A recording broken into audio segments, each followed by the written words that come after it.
o Espírito de Deus está me ordenando. A gente que somos ministra da palavra de Deus, vamos sair daqui dando a mão e rodando nessa igreja, porque é um unção vem do altar. E eu sei que Deus vai fazer algo. Agora é dando a mão, porque isso aqui é sinal de união. Vamos me arriscar.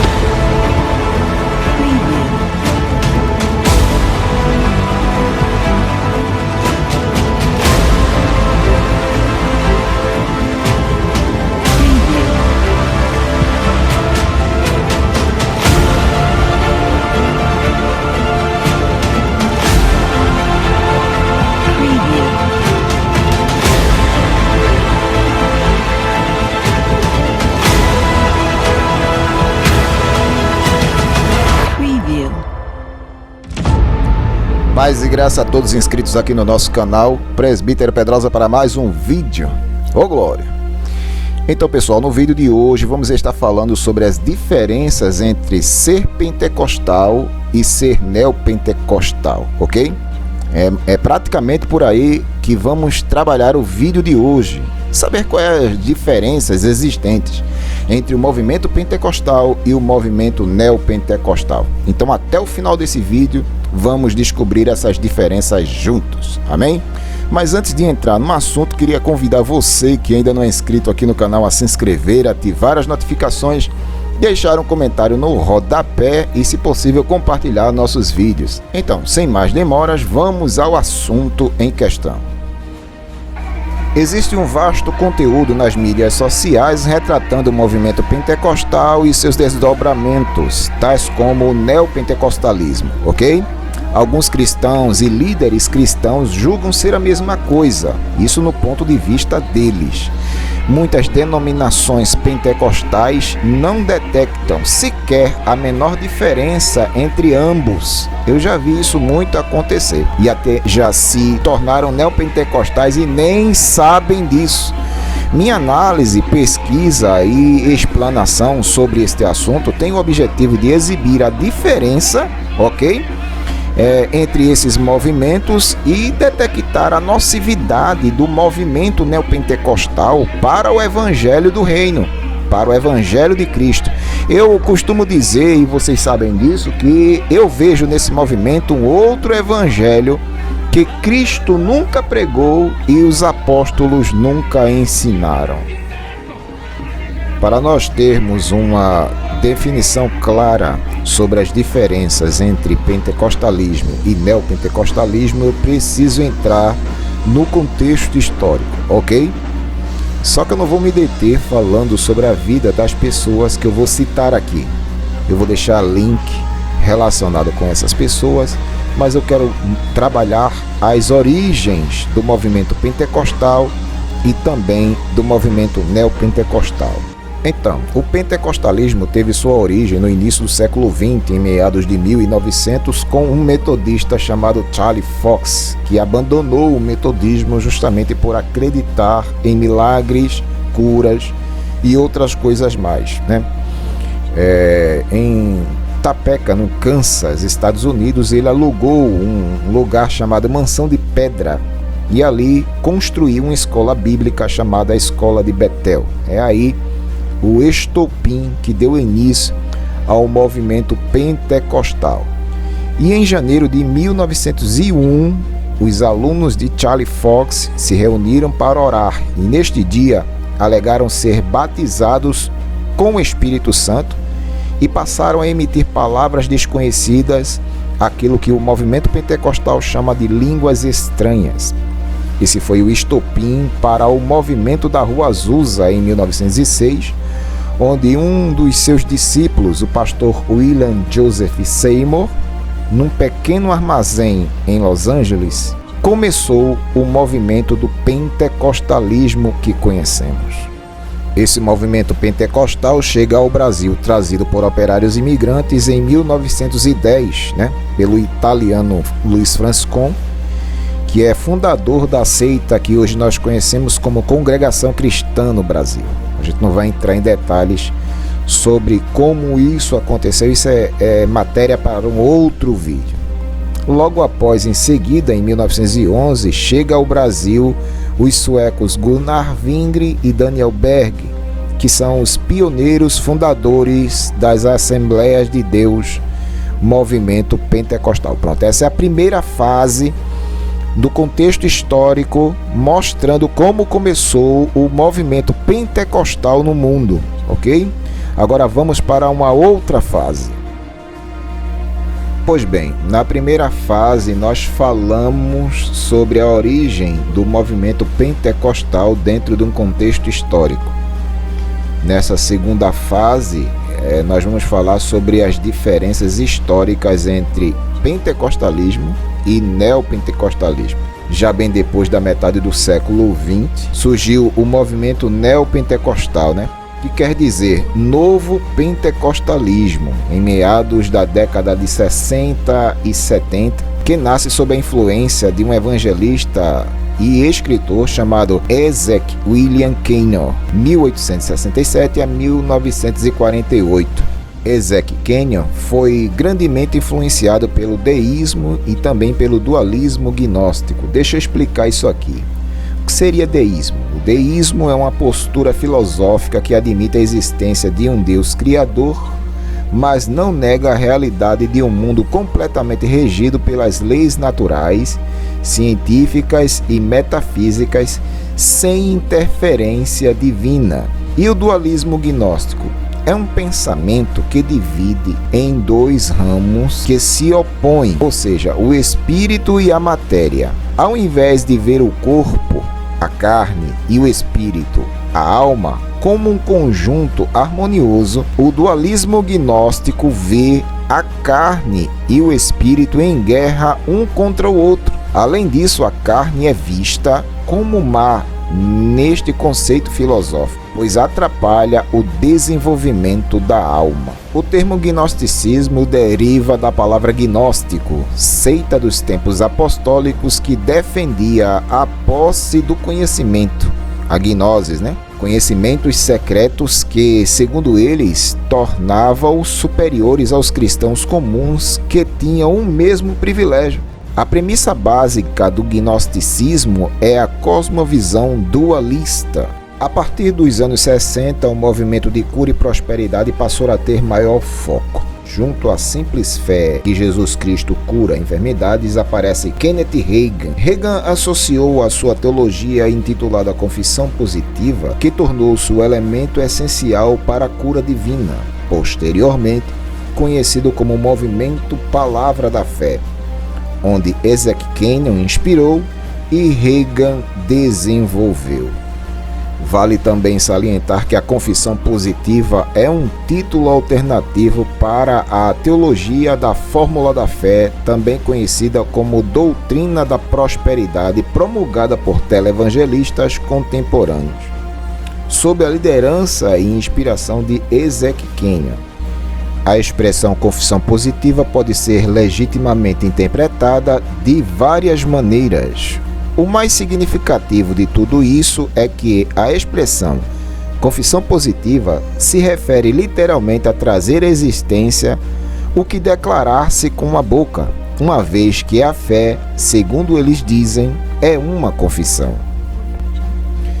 Além de Kenneth Hagin, vários outros nomes contribuíram com o desenvolvimento e expansão desse novo pentecostalismo. Dentre vários que eu poderia citar aqui, alguns com forte influência no Brasil, eu destaco Benny Hinn, Maurice Cerullo e Oral Robert. Talvez não se conheça bem este último nome que eu acabei de citar, mas foi Oral Robert que lançou as bases da teologia da prosperidade e da vida abundante. Pronto, agora a gente vai para a terceira fase, falando sobre as diferenças históricas entre pentecostalismo e neopentecostalismo, ok? Agora vamos falar sobre a chegada ao Brasil. Esses homens, seus livros, vídeos, palestras foram e são despejados aos montantes no Brasil na década de 70.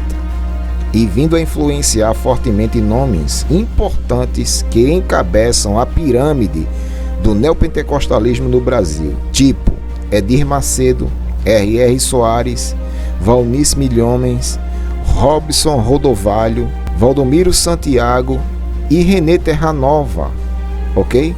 São esses os nomes que foram induzidos, influenciados pela chegada do neopentecostalismo no Brasil na década de 70.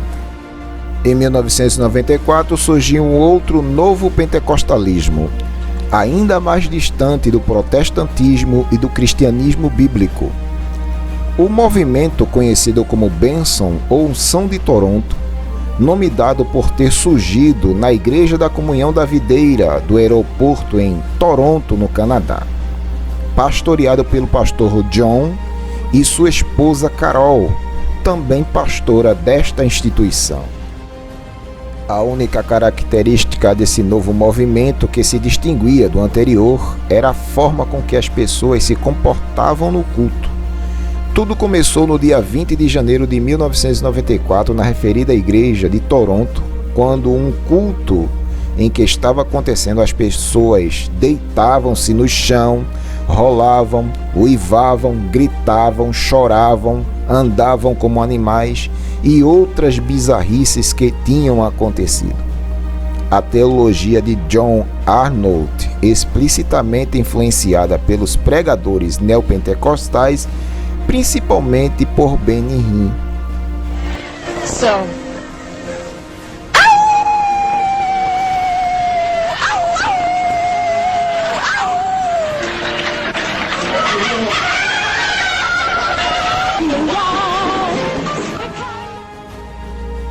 Passarei agora a descrever as diferenças existenciais entre o pentecostalismo e o neopentecostalismo, ok? Vamos lá, o pentecostal é aquele que acredita no batismo com o Espírito Santo, acredita no falar em línguas estranhas, também crê na continuidade dos dons, o continuismo, ok? Já o neopentecostal, ele até aceita certas crenças pentecostais, mas incorpora pensamentos fragmentados do deísmo, agnosticismo dualista, ciência cristã, ritos das religiões afrodescendentes na prática da sua fé, resultando em uma forte ênfase na prosperidade física e financeira, exorcismo e confissão positiva.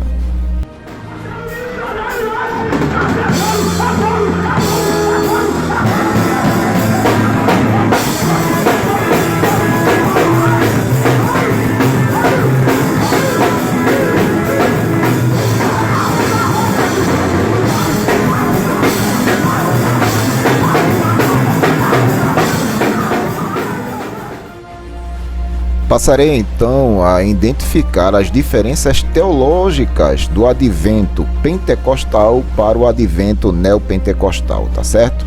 O pensamento pentecostal em relação à pessoa de Deus sempre procurou manter-se firme na teologia clássica, ou seja, o pentecostalismo clássico, dos primeiros pais da igreja, como Agostinho, né?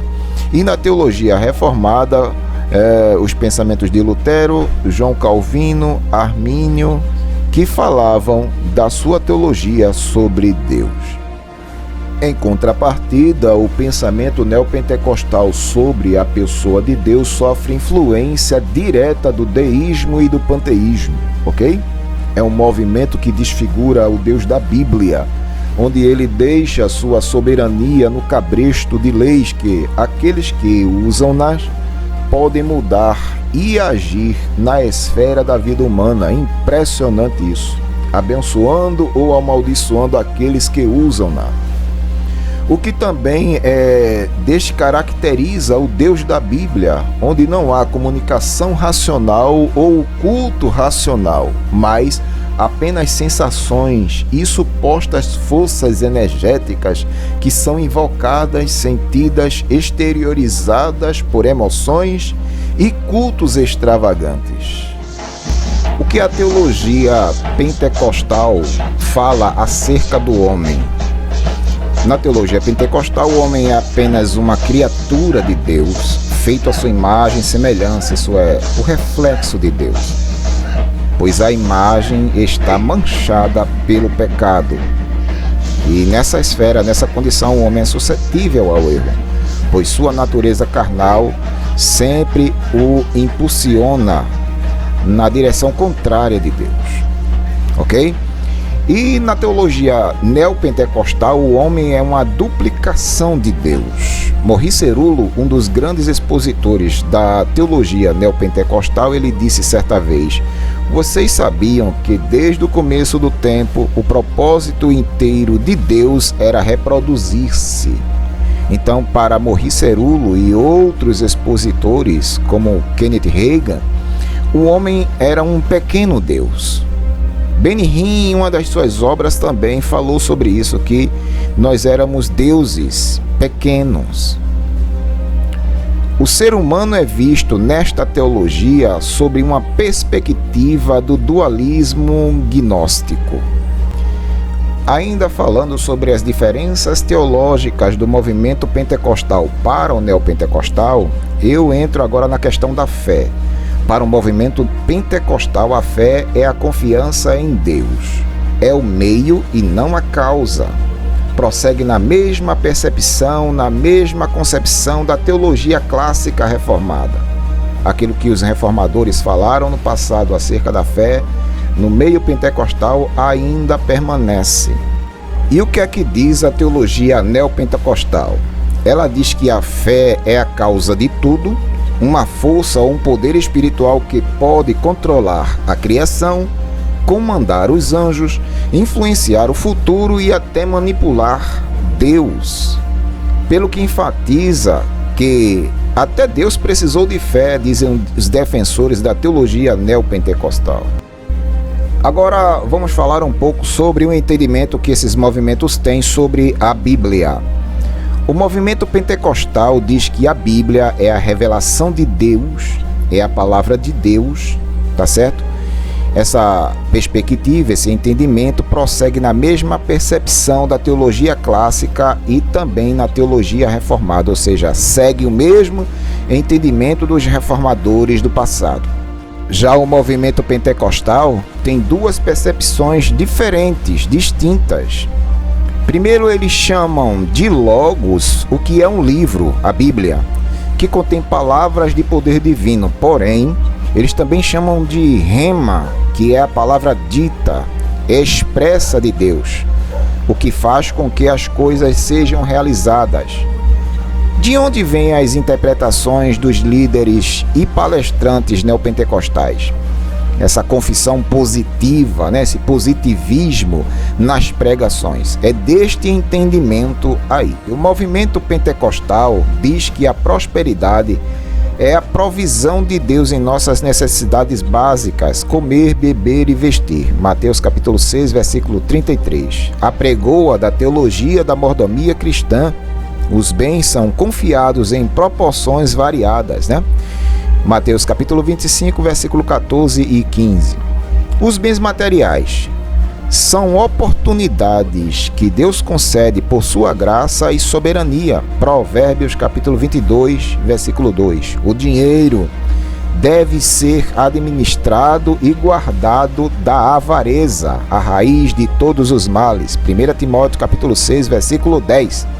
A riqueza deve ser administrada sob vigilância para que não venha a sufocar como as sementes que caíram entre os espinhos. Mateus capítulo 13, versículo de número 22. Agora passarei a mostrar as diferenças. Já para o movimento neopentecostal, a prosperidade tem o sentido de provisão de Deus em todas as coisas. Ou seja, a prosperidade é a recompensa dos justos, apregoam. Os bens materiais são direitos adquiridos.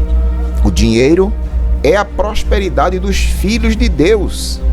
A riqueza para eles tem o conceito de prosperidade, minha gente. Então, sobre a bênção e a maldição, o que diz a teologia pentecostal? Os mais embasados na exegese bíblica definem bênção como conceder o bem e maldição como conceder o mal, ou maldizer.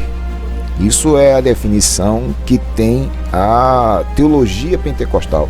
Já a teologia neopentecostal define bênção e maldição da seguinte forma: bênção é uma dádiva de muitas coisas materiais, e maldição é um tipo de feitiço. Sobre a definição de Satanás e o mal, a teologia pentecostal diz que um anjo caído, Satanás, se rebelou contra Deus e o mal foi a causa de tudo, ok? Já a teologia neopentecostal diz que o mal está impregnado sobre toda a matéria. Essa definição tem por influência o dualismo gnóstico, ok? Por isso, todas as doenças, misérias, catástrofes e maldades procedem de Satanás, dizem eles. Vocês percebam que se faz uma confusão entre Satanás e o mal aí nesse argumento, sendo ambos a mesma coisa, minha gente. Sobre o assunto da soberania de Deus, o que dizem eles? Os pentecostais pregam que Deus é Senhor de tudo e tudo quanto acontece está sob o seu domínio, controle e regência. Nada foge ao controle específico de Deus. Já a teologia neopentecostal diz que há uma defasagem sobre este assunto. Eles dizem ainda que Deus deixou o mundo sobre o controle de leis que ele determinou, onde até mesmo ele, Deus, se vê limitado a se submeter a tais leis que ele mesmo criou. Dizem ainda que há forças autônomas de Deus que atuam tanto na maldição quanto na bênção e no poder da palavra também. Esta teologia, ela é diabólica, não tem amparo nas Escrituras. Sobre a graça de Deus, qual é o entendimento?